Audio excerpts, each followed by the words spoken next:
Bonjour tout le monde et bienvenue dans un nouvel épisode de fin de film. Ouais, c'est ça. Et ben ouais, on va faire un nouveau format. Alors vous le savez, du coup sur YouTube, on donne nos avis sur les premières saisons de séries. On essaye de faire nos retours sur tout ce qui sort à partir, je crois, de Falcon et Winter Soldier. Ouais, c'est ça, c'est là qu'on a commencé, ouais. Et hier, on a été à l'avant-première de Venom 2, Venom et Carnage, au Grand Rex, avec qui on est partenaire, comme vous le savez peut-être sur les réseaux. On fait gagner des comics au Grand Rex et vous, on fait gagner des places et on va vous donner notre tour. Ça va, Jimmy? Ça va très bien, Alex. Alors, donc, comme vous l'avez vu dans le titre de la vidéo, on va d'abord en parler de façon générale et après on va rentrer un peu plus dans les détails du film. C'est ça. Du coup, il y aura du spoil. Voilà, si vous voulez pas vous faire spoiler, simplement vous attendez, que vous l'attendez de voir le film, regardez le début de la vidéo. Sinon, vous pouvez y aller. Et je précise aussi une chose, ils ont été assez insistants sur un point, à savoir de ne pas spoiler certains éléments critiques, on va dire, du film. Donc, on va jouer le jeu, on ne va pas en parler, on va pas vous parler des choses les plus les choses qui ont été spécifiées comme étant les choses à ne vraiment pas spoiler avant la sortie officielle du film. Et puis de toute façon, notre avis n'engage que nous, donc Oui. Ce qu'on vous conseille, c'est de faire votre Évidemment. propre avis aussi, d'aller le Évidemment. voir. Voilà, c'est pour ça qu'on va, sur certaines choses, on va pas rentrer plus dans les détails. Évidemment. Globalement, ton avis? Alors, mon avis sur le film, globalement, c'est un film sympathique. C'est-à-dire que voilà, c'est un film d'action, super-héros, comics, tout ce qu'on veut, qui contient tous les ressorts de ce genre de film. Voilà, il y a de l'action, il y a du drama, il y a des effets spéciaux dans tous les sens. Ça répond au code. Voilà, c'est très rythmé. Le jeu des acteurs est globalement tout à fait correct. On attendait de très bons acteurs quand même. Ouais. Il y a un super casting, Woody Harrelson, etc. On attendait beaucoup justement de la rencontre entre les deux acteurs qui fonctionne plutôt bien. Donc c'était ma foi un bon divertissement. Maintenant, est-ce que ça en fait un film d'exception? Non. Maintenant, je ne sais pas s'il avait vocation à être un film d'exception. Je ne crois pas. En tout cas, voilà, c'était un bon divertissement. Et toi? Alors déjà, tu soulèves une thèse. Qu'est-ce qu'un film d'exception? Oui, non, là, c'est pas la question.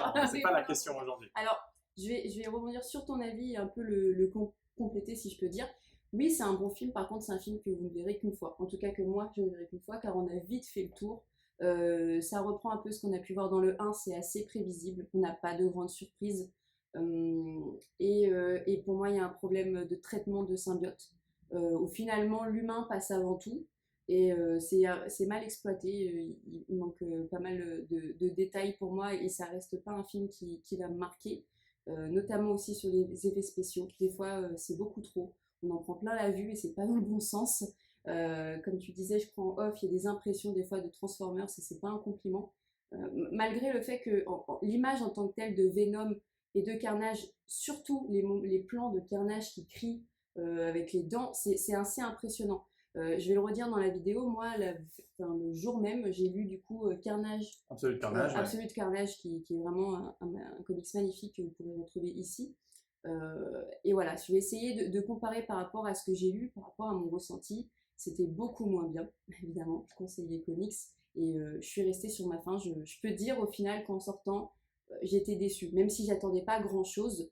Parce que ces films-là, comme je pense Morbius, qu'on a pu voir en annonce avant le film, restent des films qui manquent d'initiative, de créativité et d'idées pour nous toucher plus que ce que ça peut être, quoi. Ouais, alors j'y pense maintenant, mais on peut juste, pour ceux qui ne savent pas, juste rappeler un peu le scénario du film globalement. Ouais, ce qui se passe, donc ça fait suite aux événements du premier film Venom, à la fin duquel du coup le symbiote Venom et son hôte Eddie Brock s'entendent bien, donc ils deviennent, ils cohabitent et tout va bien, et ils vivent à San Francisco. Et en fait, dans la suite, donc Venom Let Carnage, on découvre donc ce serial killer, donc Cletus Cassidy, qui est dans le couloir de la mort et qui, après avoir demandé à ce que ce soit Eddie Brock qui prenne ses dernières paroles, son testament pour ses derniers mots avant de mourir, va réussir à récupérer un peu du sang d'Eddie Brock,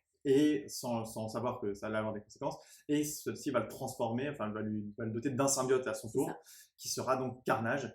Donc un symbiote rouge, beaucoup plus agressif et est beaucoup plus menaçant Mm. que l'était déjà Venom. Et donc, évidemment, il y aura cette confrontation entre Venom et Carnage.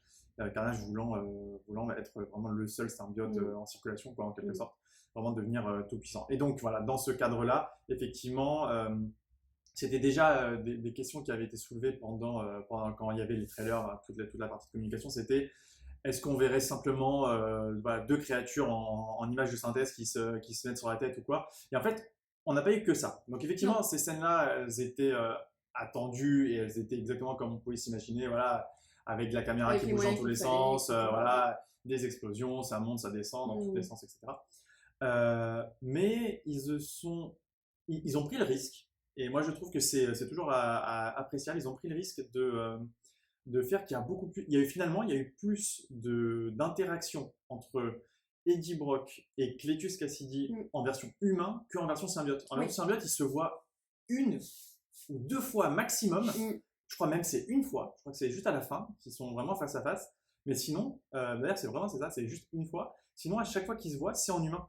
Oui, c'est pas plus mal. Après, moi, c'est un des trucs aussi qui m'a dérangé, c'est-à-dire qu'on voit pas assez les symbiotes et que les symbiotes sont juste un peu les outils de l'humain Ouais, c'est vrai. et à l'image un peu d'un super pouvoir, c'est-à-dire que j'utilise mon super pouvoir quand j'en ai besoin, sinon c'est pas possible. Et dans le comics, en tout cas, que j'ai lu Mm. le jour même, il y a une vraie confrontation, il y a une vraie relation. Vous le savez, Carnage est du coup le fils de Venom. Alors là, à un moment donné, il lui dit papa, etc.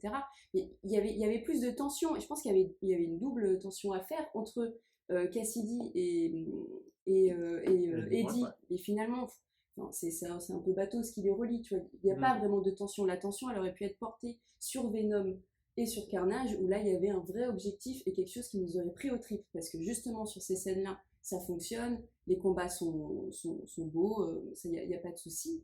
Mais j'ai pas ressenti plus d'émotion que ça. J'étais pas à me dire, mais qui va réussir? Bah oui, mais en fait, le truc, c'est que la difficulté qu'ils avaient, c'était que le film, c'est juste le deuxième de la franchise Venom. Ouais. Et alors que les comics qui sortent en ce moment sur le personnage et qui viennent après, je sais pas, après 40 ans d'exploitation des symbiotes, bah, ça a eu le temps d'être construit, tous les Bien personnages sûr. ont eu le temps d'évoluer, etc. Là, entre le premier film et le deuxième, il doit y avoir quelques semaines, voire quelques mois maximum qui Mm. séparent les deux. Euh, c'est pas possible d'avoir une relation qui a évolué, surtout pour le symbiote Carnage, Mm. entre Carnage et son Oui, hôte, oui. c'est pas possible qu'il y ait eu plus que ça. Et comme ils voulaient absolument mettre Carnage dans le 2, ce qui était logique, hein, c'était la suite logique, ils sont obligés de raccourcir l'échelle temporelle et Mm. de proposer cette version-là. C'est sans être bâclé, c'est raconté rapidement, Mm. mais Il y a des éléments clés, comme on voilà, dit en c'est-à-dire off, que voilà, il y a les points clés de la relation entre les personnages sont posés, ce qui respecte quand même le matériau de base, faut quand même le rappeler. Mais oui, ils prennent pas le temps parce que c'est juste un film. Encore une Mm. fois, c'est un format différent, donc tu peux Mm. pas. Ils n'allaient pas faire. Enfin, s'ils avaient complété avec, je sais pas, genre 5 séries sur Carnage avant de faire le film, oui, on aurait pu avoir le temps, mais après, c'est du budget, c'est du temps, il y a plein de choses. Ok, Quoi, bon, donc j'ai compris que tu te fais l'avocat du diable, donc mais c'est non, toi qui mais. vas être la C'est-à-dire- méchante. Non, mais je suis tout à fait d'accord avec toi, mais ok, tu parles du traitement, que c'était pas facile pour Carnage, parlons de Venom dans ce cas-là. Moi, je vois pas d'évolution par rapport au premier, et je vois même que c'est pire, il est infantilisé au possible. Moi, ça, c'est...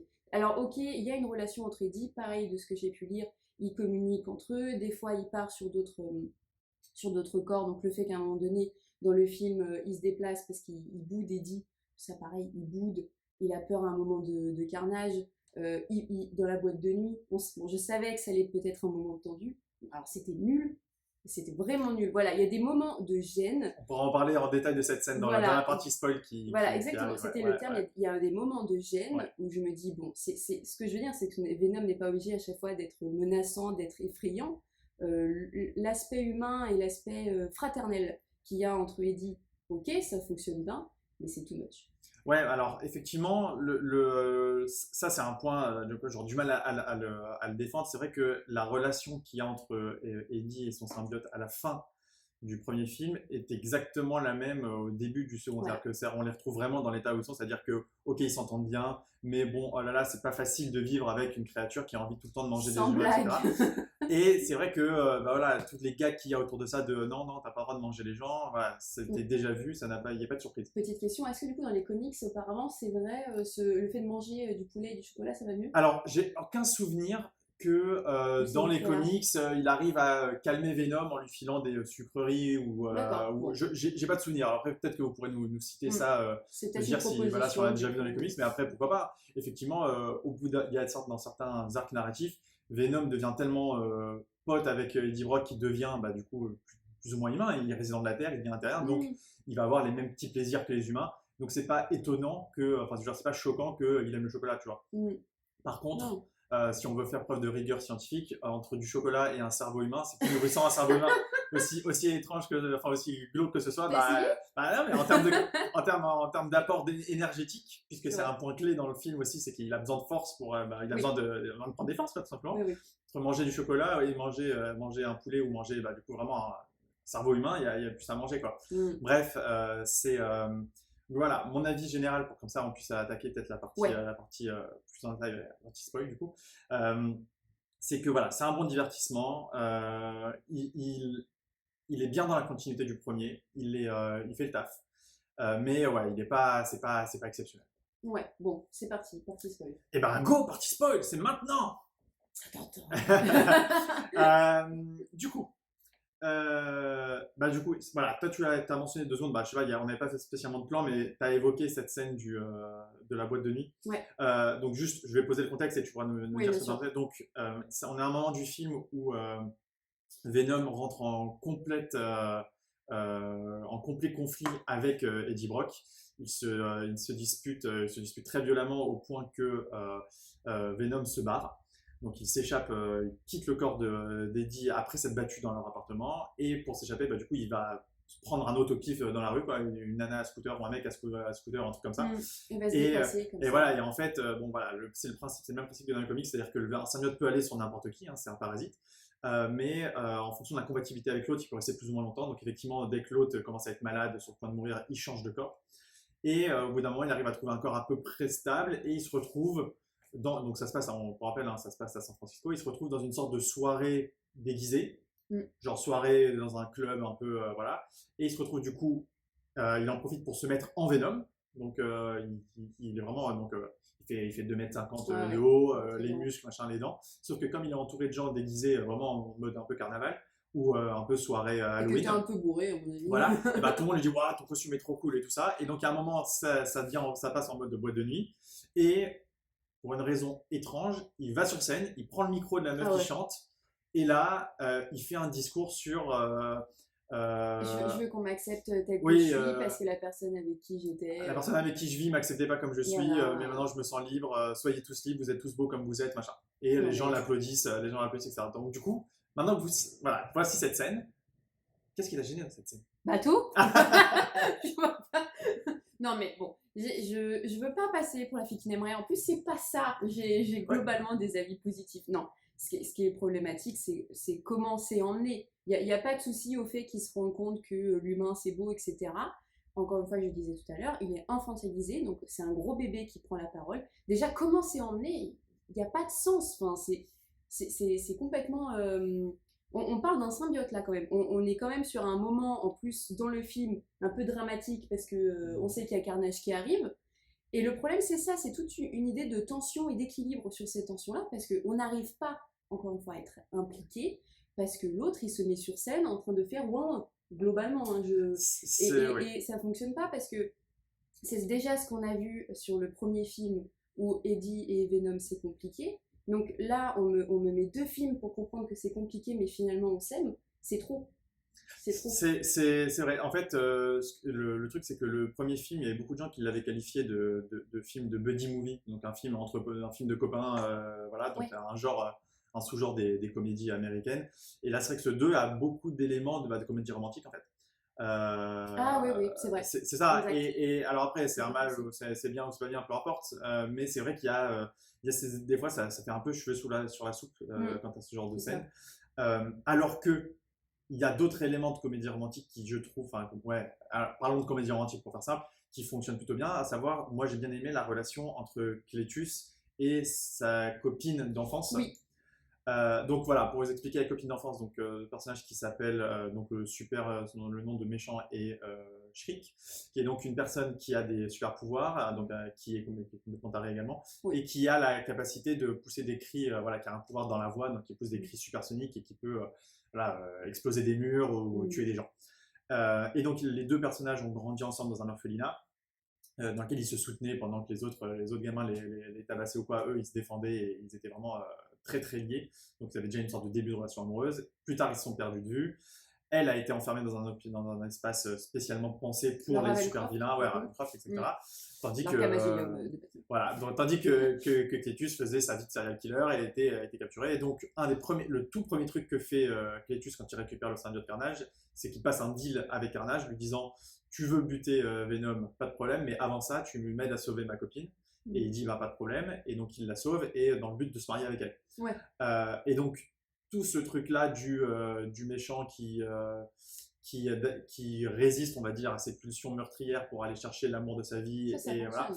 Bah, ça fonctionne répond à des codes aussi. Voilà, ça fonctionne plutôt bien, sans aller jusqu'à dire que je les trouve attachants. En tout cas, je comprends ce qui se passe. En tout cas, je comprends leur motivation. Et je comprends le fait qu'ils mettent en danger leur propre plan de survie et de liberté pour ça, quoi. Après, ça soulève plein de détails du style, je sais pas, ils foutent le feu du coup, pour sceller leur amour, ils foutent le feu à l'orphelinat dans lequel ils ont grandi. Ouais. Mais pour rappel, les symbiotes ont peur du feu, genre une peur panique du feu. Et il y va, lui, pour aller foutre le feu. Donc, c'est un peu bizarre. Alors, on pourrait dire, oui, il a foutu le feu à distance ou quoi. Mais bon, normalement, un symbiote, voilà, on sait les deux points faibles des symbiotes, c'est le feu et le son. Ouais, donc, d'ailleurs, ils l'ont rappelé à plusieurs reprises dans le film et ça a été exploité, donc tant mieux.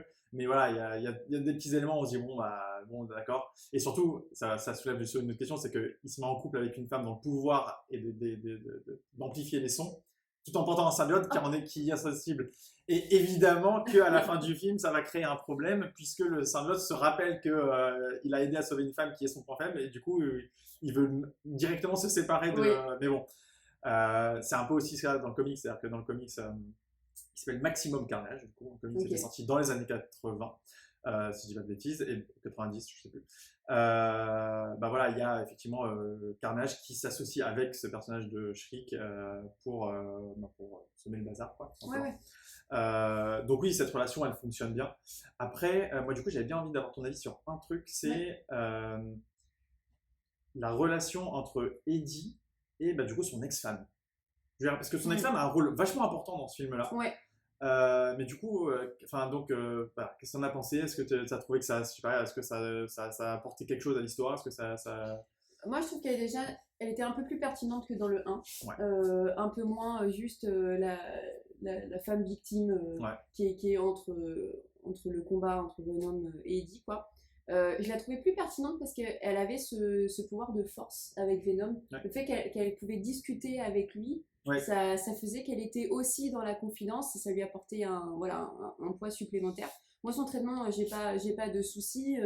Après, le principe de lui avoir mis un copain et que du coup Eddie est triste pour le mariage parce que du coup elle annonce à Eddie qu'elle va se fiancer avec qu'elle était déjà fiancée, ouais, ça, en tout cas qu'il avait fait ça. Voilà, qu'ils vont se marier, ouais. Et pareil, peut-être que je trouve que Venom est un peu trop humanisé, mais le fait que Venom soit triste et soit aussi amoureux, enfin en tout cas qu'il aime ce personnage-là, ça me pose un problème encore. Non, mais c'est encore le truc de ce que tu dis, c'est genre l'enfant qui voit la mère partir avec un autre papa. C'est ça.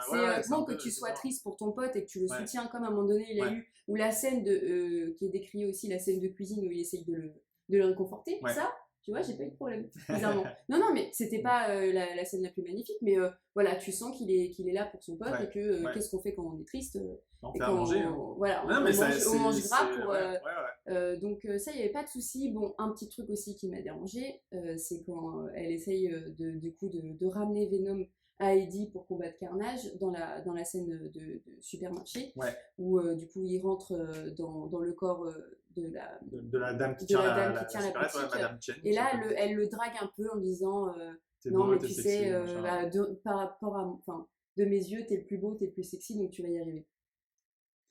Non. Alors encore une fois, j'ai eu des moments, c'est pas choquant, je veux dire, je vais pas porter plainte contre Sony, de toute façon je perds devant, mais ça me gêne, et je n'aime pas ressentir cette gêne comme ça au cinéma par rapport à des héros qui là n'ont pas leur place. Enfin, il y a peut-être d'autres moyens. Là, justement, on parlait de relations fraternelles et d'évolution dans le personnage.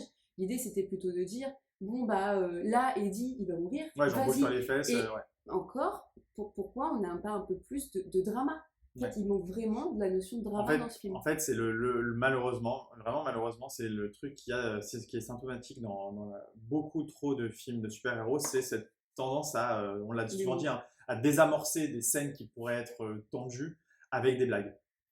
Toujours mettre la petite blague qui vient casser un peu la tension d'une scène. C'est ça. Pourquoi? Je sais pas pourquoi ils font ça. Je sais pas. Je comprends. Ça m'a fait penser un peu à l'humour de Thor. Ouais, mais t'avais ça dans Thor, t'as ça dans plein de films, t'as ça dans les films Avengers, t'as ça dans plein de films. T'avais ça aussi dans Justice League avec des blagues placées par Flash ou Aquaman. Enfin, voilà, tu vas en avoir plein, des trucs comme ça. Mais voilà, tu as des moments où c'est des moments d'urgence et de machin, où tu vas quand même avoir la petite blague. Alors que peut-être qu'avec un meilleur timing où la blague arriverait à la fin de la tension pour faire redescendre justement, voilà, ça fonctionnerait mieux. Mais voilà, on a ça. Effectivement, cette relation-là avec l'ex d'Eddie, elle est, le personnage est intéressant. Effectivement, elle a pris un peu de l'assurance. Elle est capable de. Elle reporte le symbiote d'ailleurs. Elle le portait déjà à la fin du film Venom. Là, elle le porte à nouveau brièvement pour le temps de pouvoir l'apporter à Eddie. Ce que j'aimais bien aussi, c'est qu'elle n'est pas retournée avec Eddie. Oui, bien sûr. Malgré le fait qu'il la sauve, je me suis dit, oh là là, on va encore finir avec une fin où elle va quitter Dan. Non, elle part en me disant, bon courage à toi. Par contre, moi, j'y pensais justement après le film, c'est que moi, il y a un cliché. Alors, c'est pas un cliché de film de super-héros, c'est un cliché de film américain qui est systématique. Donc, tu pourras me dire si tu l'as remarqué aussi, mais dans les comédies romantiques et même dans les films en général, quand un gars a perdu sa meuf et qu'elle part avec un autre gars, l'autre gars est toujours soit un connard, soit un loser, soit un peu teubé. Et ça ne manque jamais. C'est genre, elle peut pas partir avec un mec bien, juste bien, pas forcément mieux. J'ai mieux choisi. Voilà. et là, donc le gars, donc ce fameux Dan, c'est pas un connard, genre qui le supporte pas ou quoi. C'est juste, ils le font passer pour un neuneu, pour un faible, pour un machin. Pas forcément neuneu, parce que bon, on sait qu'il est docteur, etc. Et puis à un moment donné, il a son petit moment de gloire. Je pense que surtout, il est le moins beau gosse que Tom Hardy, tu vois, il y a ce côté oui, ou le moins viril, ou le moins voilà, sauf qu'ils n'avaient pas, enfin comment dire, parce qu'on a Eddie qui est motard, qui est un peu c'est un fonceur, etc. Il prend pas le temps de réfléchir, et là on a un peu l'opposé. Oui, le côté la vie bien posée et tout, la vie sans danger, etc. C'est ça, c'est-à-dire que une meuf qui veut se poser, elle est vraiment pas cool. Quand il lui dit ça, il dit je sais plus, que lui, voilà, il recherche du calme et tout. En même temps, tu portes un symbole. Oui, c'est-à-dire que tu peux à tout moment tuer des gens. Ça. Oui, non, mais c'est vrai. Donc voilà, moi, c'était un petit cliché, mais qui n'est pas inhérent au film de super-héros, qui est un film américain qui m'a quand même pas mal présent sur la deuxième partie du film. Donc oui.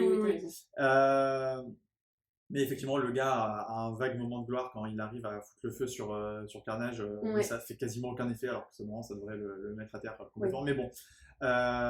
Et donc la grande bataille fait pour finir, du coup, on peut essayer de se poser sur le grand moment, donc le combat Venom Carnage, donc dans la cathédrale. Ouais, c'est ça. Donc en gros, au moment où Carnage et Shriek on force un prêtre à les marier. À ce moment-là, pile, du coup, Venom débarque et pour sauver notamment justement son ex qui a été capturé, qui s'est en otage, tout simplement. Et donc là, voilà, gros combat entre Venom et Carnage. Du coup, qu'est-ce que tu as pensé globalement de ce combat, de ce gros bain? C'est le moment du film. Juste avant le combat, je tiens à préciser, parce que ça m'a marqué, quand Eddie et Venom arrivent face à Carnage et que Cassidy se transforme comme ça en un Carnage qui est quand même très imposant. Enfin, il y a beaucoup de bruit au cinéma, c'était très, c'était très violent, niveau visuel et niveau sonore.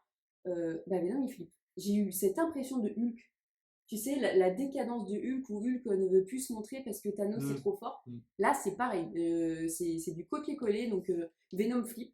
Alors bon, comme je le répète, j'ai lu le comics dans la journée et Venom, il flippe pas. Ou, en tout cas, il est plus difficilement impressionnable. Il peut se poser des questions. Mais alors là, à un moment donné, Eddie le pousse en disant vas-y, voilà, j'ai besoin de toi. Qu'est-ce qui le fait décider je me rappelle plus. Je crois que il lui dit on va être les héros. Enfin bref, je sais pas. Oui, c'est ça. vas-y, on va le faire, on va se le C'est faire à ça. deux, ou je sais pas Bon, quoi. après, on en a un petit peu parlé dans la partie Ouais, sans spoil. C'était assez dynamique, ça, il n'y ouais, avait pas de souci. Tu n'avais pas trop le temps de ouais. t'ennuyer. Des fois, c'était pas trop visible, n'empêche, notamment au niveau de la lumière. Voilà, toutes les scènes de combat. Puis le problème Ouais, de Carnage, c'est qu'il se déploie énormément, parce ouais, qu'il y en a un peu de partout. ouais, Et que des fois, tu as l'impression qu'il a plusieurs bras et des ouais, sortes de pics. ouais, une sorte T'as de l'impression qu'il va tentacule, ouais. piquer et des fois il pique pas. Ouais. Donc tu sais, t'as encore une baisse en Mm. disant, bah, en fait, il est pas si méchant que ça. Ouais, Et maintenant, tu le il vois. est dangereux, mais il est Oui, instable, oui, quoi. bien sûr, ouais, ouais, ouais. Et non, bah, c'était une scène, peut-être il y en avait un peu trop. Je pense que ça. Bah, le truc, c'est que comme c'est la seule fois où ils se battent l'un contre l'autre, Oui, il fallait qu'ils mettent tout là. C'est-à-dire qu'ils ont. bah, si, le film est court, hein. Le film est vraiment court, je crois qu'il fait moins de 2 heures. Hein. Il fait 1h40. Ouais, voilà, donc déjà, voilà, c'est-à-dire qu'en plus, ils ont choisi de faire un film court, et tant mieux, finalement. Mais c'est vrai que voilà, donc c'est le seul combat qu'il y a entre les deux symbiotes. Donc oui, ils ont fait, allez, vas-y, on y va, on lâche les chevaux, on met tout. Donc le combat se passe dans la cathédrale qui est à moitié détruite. Ils se battent à l'extérieur sur des échafaudages, puisqu'elle était en cours de construction, cette cathédrale. Donc vraiment, ça vole dans tous les sens. Du coup, il y a de tout, c'est-à-dire qu'il y a voilà, les symbiotes sont sensibles au feu, donc il y a un début d'incendie, les symbiotes sont sensibles au bruit, donc il y a les grosses cloches de la cathédrale qui se mettent à teinter, du coup ça, bah voilà, effectivement, ça pète de partout en termes Et de donc à son ce et moment-là, lumière. quand il y a du ultrason, ce qui est intéressant, c'est qu'il n'y a plus du tout le symbiote qui se renferme Oui, dans la et ils se personne rebattent en et humain. qui du coup ils se battent en humain, comme tu disais. Ils se rebattent en humain, effectivement. Donc voilà, et ils ont choisi de prendre le parti, donc pour le coup c'est assez osé. C'est que alors que Carnage est le très très grand antagoniste de Venom, ils ont choisi à la fin que Venom mange la tête enfin tue Cletus, en fait, tue le porteur, donc Ça, je m'y attendais pas, hein. il le tue, et en plus il termine en avalant Carnage, Ouais, ouais. en mangeant Carnage, donc ce qui laisse penser, en tout cas il ne laisse absolument aucune porte ouverte à ce que Carnage Au aille sur retour. quelqu'un d'autre. Ouais, ouais. Alors on peut toujours trouver un petit pirouette scénaristique pour le ramener, mais là vraiment ça laisse entendre au public que Cletus et Carnage sont morts. Voilà, ça a été l'affaire de quelques jours, on va dire, mais l'histoire, le sujet est clos, quoi. Alors moi je me dis, encore une fois là on va pas spoiler parce que c'est très très important. Il y a une scène Ouais. du coup post-crédit. Qui arrive assez vite, hein, au bout de même pas 30 secondes de crédit. Vous n'êtes pas obligé de tout attendre. Et j'ai l'impression aussi qu'il y a cette idée de teasing croissant où finalement, ce qui est le plus, ce qui a le plus d'enjeu dans le film, c'est le post-crédit. Ah bah là où les gens étaient le plus hypés dans la salle, c'était Ah là. oui, ça applaudit, etc. Ça veut pas dire que le film était pas prenant, parce que les gens étaient quand même à fond. Quand il y avait des blagues, ils rigolaient. Quand c'était voilà, le public était présent, et on est dans le film quand même. Encore une fois, le fait qu'il soit court permet de ne pas perdre le public. Mais c'était pas le même engouement, quoi. Mais voilà, mais effectivement, on comprend pourquoi ils ont voulu boucler tous les aspects scénaristiques de celui-là à la fin du film, pour laisser la place à ce qui se passera par la suite. C'est ça, c'est que là, du coup, Venom Carnage, c'est mini, parce que Venom aura un autre combat. C'est ça. Qui sera bien différent. Qui du coup me tente beaucoup. Oui, bah écoute, on verra ce que ça donne. Donc voilà, je pense qu'on a été assez complet sur ce sujet. Bah, globalement, essayez de le voir aussi si vous avez envie. Malheureusement, il y avait énormément de critiques négatives dans les États-Unis. Il est sorti aux États-Unis bien avant notre sortie à nous en avant-première en France, ce qui est rare, hein, c'était la première fois. Vrai. Il y a eu aussi des avant-premières journalistiques bien avant, très décriées. Bon, il faut quand même peut-être le voir et surtout voir le post-crédit, ce que ça peut emmener. Ouais. Essayez aussi Morbius, on a vu la bande-annonce qui sort l'année prochaine, voilà. 2022. On va voir ce que ça donne. Et surtout, lisez des comics. Bien sûr. Qu'est-ce que tu pourrais conseiller évidemment, le plus évident, c'est de lire. Il y a des comics de référence par rapport à ce qui est évoqué dans le film. Donc, le film se base sur un comics qui s'appelle Lethal Protector, justement, donc Mortel Protection, qui fait référence justement à cette association de Venom et Carnage, de Venom et Eddie pour protéger la ville de San Francisco. Ça fait aussi référence au comics Maximum Carnage, qui est sorti peu de temps après. Et si vous voulez du plus récent, Absolute Carnage, le gros crossover de chez Marvel du moment sur la thématique des symbiotes, qui est vraiment excellent. Donc vous pouvez trouver évidemment en boutique chez nous, mais aussi sur notre site de vente en ligne voilà, tout le temps, quoi. C'est vraiment, c'est de très très bonnes références. C'est ça, on en fera sûrement une minute du Oui, corner bien à sûr. retrouver sur les réseaux. Ouais. Bah, merci beaucoup. Bah, merci Alex, merci à vous de Merci à nous avoir écoutés. N'hésitez pas à laisser un commentaire concernant cette vidéo, à nous suivre et à partager cette vidéo. Et on vous dit à très bientôt. Ciao. Au revoir. Ok. Alors, qu'est-ce qu'on doit faire d'autre aujourd'hui?